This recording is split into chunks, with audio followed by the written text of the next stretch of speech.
केदारनाथ धाम यात्रा को लेकर यात्रा मार्ग में व्यवस्थाओं को लेकर जिला प्रशासन व पुलिस प्रशासन रुद्रप्रयाग द्वारा कई नई व्यवस्थाएं बनाई गई, जिनमें यात्रियों को एक दिन में केदारनाथ धाम में शासन द्वारा 13,000 तक की संख्या को निर्धारित किया गया। यात्रियों की सुविधा के लिए टोकन व्यवस्था लागू की गई। इसी के साथ यात्रियों को चिकित्सा सुविधा के लिए यात्रा मार्ग में 12 स्थानों पर MRP बनाए गए। 22 चिकित्सक 22 फार्मासिस्ट तैनात किए गए। स्वच्छता हेतु सुलभ इंटरनेशनल को यात्रा मार्ग में जिम्मेदारी सौंपी गई। इसी के साथ डंडी कंडी का पंजीकरण किया।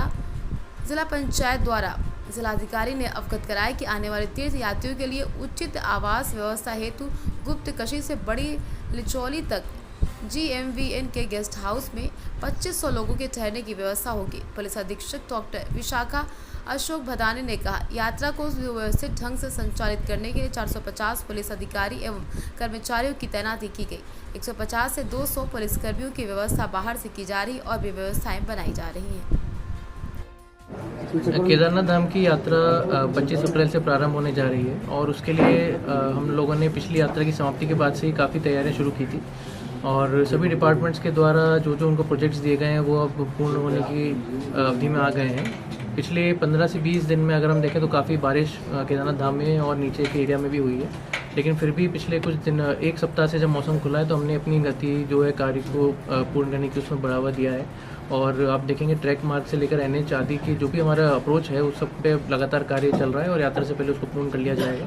पैच वर्क हो रहा है, ब्लैक टॉप भी हो रहा है और साथ ही हमारी जो ट्रैक मार्ग है उसमें टाइल्स रिपेयरिंग आदि का कार्य चल रहा है। इसके अलावा बिजली विभाग, पेयजल विभाग आदि के द्वारा जो स्टैंड पोस्ट हैं या फिर स्ट्रीट लाइट्स हैं उसका कार्य भी पूर्ण कर लिया गया है।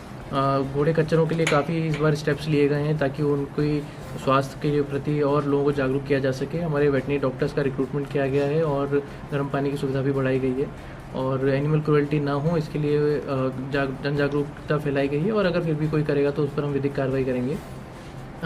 अन्य डिपार्टमेंट्स की अगर हम बात करें तो मंदिर समिति के द्वारा भी अपना SOP बनाया गया है और ऊपर केदारनाथ धाम में उनके द्वारा भी व्यवस्थाएं बनाई जा रही हैं। हेली ऑपरेशंस की भी हमारी पूरी प्लानिंग है, इसका SOP शासन के द्वारा निर्धारित किया गया है और कोशिश यही की जाएगी कि सभी यात्रियों को सुगमता से अच्छे दर्शन हम लोग करा सकें।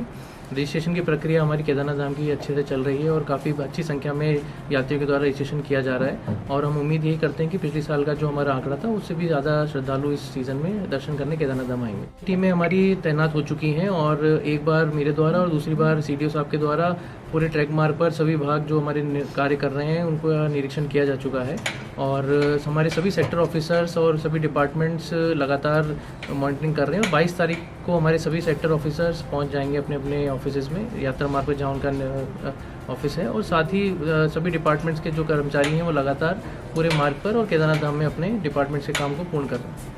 यात्रा में जो है हमारी लोकल पुलिस की जो है लगभग 450 फोर्स जो है वो अपॉइंट रहेगी। साथ ही इसमें हमें बाहरी डिस्ट्रिक्ट से जो है कुछ फोर्स मिलने वाली है। इसके साथ ही जो लोकल में हमारे 3 COs हैं वो अपॉइंट रहेंगे, साथ 9 इंस्पेक्टर और हमारे लगभग 27 जो है सब इंस्पेक्टर और ASI जो अपॉइंट रहेंगे।